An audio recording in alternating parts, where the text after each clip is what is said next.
Selamat hari Minggu untuk kita semua. Siapa yang mau mendengarkan cerita firman Tuhan hari ini? Angkat tangannya coba, meskipun di rumah masing-masing. Nah, iya, kita mau sama-sama mendengarkan cerita firman Tuhan. Tapi sebelumnya Kak Fania mau ajak adik-adik untuk berdoa terlebih dahulu. Kita mau lipat tangan, kita mau tutup mata, kita mau tundukkan kepala. Kita bersatu di dalam doa. Bapa di surga, terima kasih Tuhan untuk hari ini. Kami masih diberi kesehatan, kami bisa ikut ibadah sekolah minggu via live streaming. Dan sekarang kami mau mendengarkan cerita firman Tuhan. Ya Bapa, biarlah kami bisa mendengarkan dengan baik dan bisa mengerti firman Tuhan yang disampaikan hari ini. Terima kasih Tuhan Yesus. Amin. Adik-adik, sebelum masuk cerita kita nyanyi dulu ya. Di dalam dunia ada dua jalan.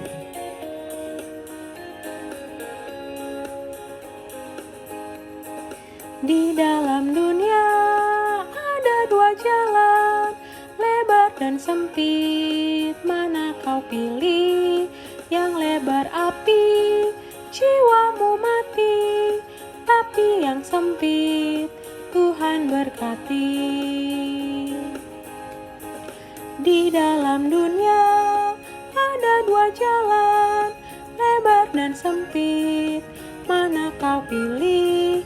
Yang lebar api, jiwamu mati, tapi yang sempit Tuhan berkati. Nah adik-adik, cerita firman Tuhan hari ini diambil dari Matius 13 ayat 47 sampai ayat 50. Jadi cerita firman Tuhan hari ini bercerita perumpamaan tentang kerajaan sorga yang diumpamakan sebagai pukat yang dilemparkan ke laut untuk menangkap ikan. Siapa di sini yang pernah dengar kata pukat? Apa sih Kak pukat itu?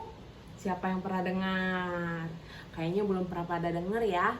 Jadi adik-adik, pukat itu adalah jala yang sangat besar yang dipakai oleh nelayan untuk menangkap ikan di laut. Kebayang ya, bisa dilihat juga gambarnya ya. Jadi, kerajaan sorga diumpamakan sebagai pukat yang dilemparkan ke laut. Lalu apa yang masuk ke dalam jala itu atau pukat itu adik-adik?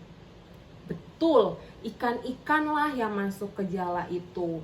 Nah, berbagai macam jenis ikan masuk ke dalam pukat itu, baik ikan besar, ikan kecil, ikan warnanya hitam, ikan warnanya putih, terus juga ikan yang bisa dimakan ataupun yang tidak bisa dimakan. Semuanya masuk ke dalam pukat itu. Setelah pukat itu penuh, apa yang dilakukan oleh nelayan?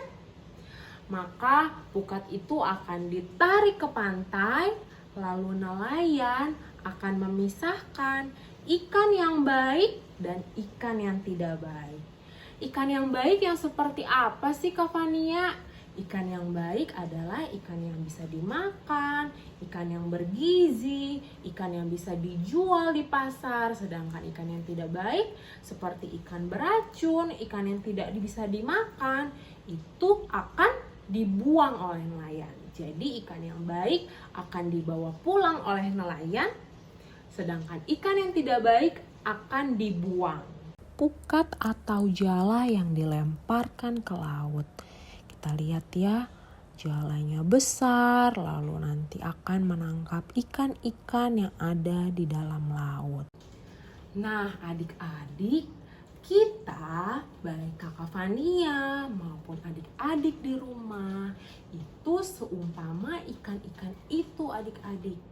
Jadi jala itu adalah firman Tuhan yang diberitakan, cerita mengenai Tuhan Yesus, dan kita adalah ikan-ikan yang ditangkap oleh Tuhan Yesus melalui pukat itu. Nah pertanyaannya, tadi ada dua jenis ikan. Ada ikan baik, ada ikan yang tidak baik.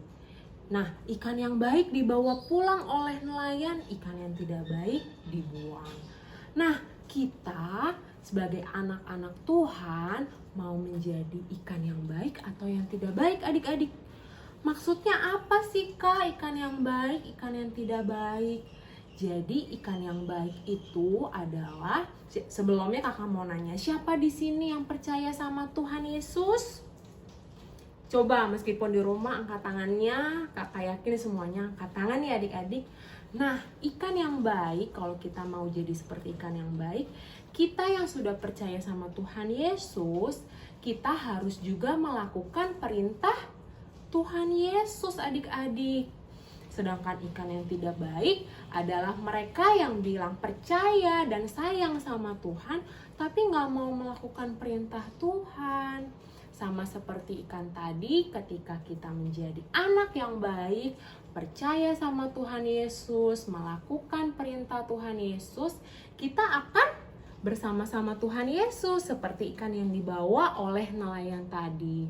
Sedangkan kalau kita tidak mau melakukan perintah Tuhan, kita menjadi ikan yang tidak baik, kita tidak bisa bersama-sama sama Tuhan. Kita akan mengalami penderitaan terpisah dari Tuhan.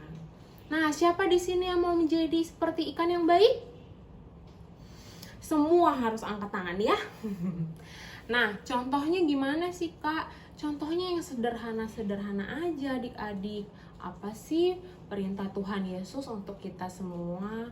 Pertama, contoh sederhananya, kalau misalnya mama papanya lagi nyuruh makan, nyuruh beresin mainan, nyuruh temanin adiknya atau kakaknya, kita menghormati, kita menuruti perintah mereka. Itu menuruti perintah Tuhan loh adik-adik. Terus contoh lainnya, kalau misalnya adik kita mau memainkan mainan kita gantian sama dia, itu melakukan kehendak Tuhan loh adik-adik. Terus apalagi? Coba adik-adik di rumah sebutkan contoh perintah Tuhan Yesus yang adik-adik ketahui masing-masing ya. Nah, dengan melakukan perintah Tuhan Yesus, dengan percaya sama Tuhan, kita menjadi ikan yang baik, seperti ikan yang baik, dan nantinya pada akhirnya kita akan terus bersama-sama sama Tuhan Yesus di sorga. Nah, itu cerita untuk hari ini adik-adik. Kakak ada aktivitas, jadi nanti aktivitasnya seperti ini nih kakak tampilkan ya.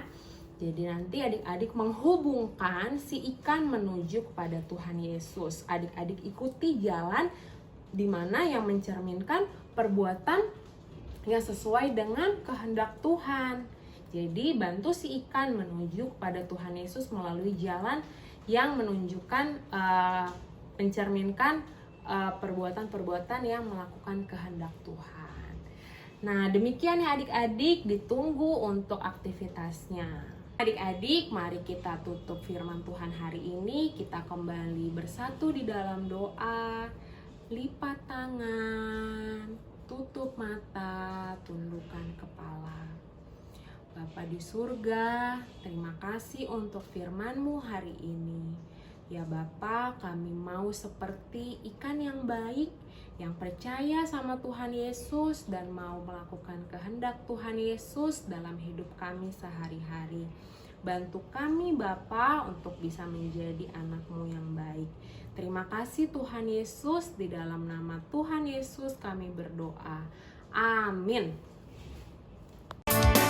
Happy, yeah, yeah, yeah. Happy.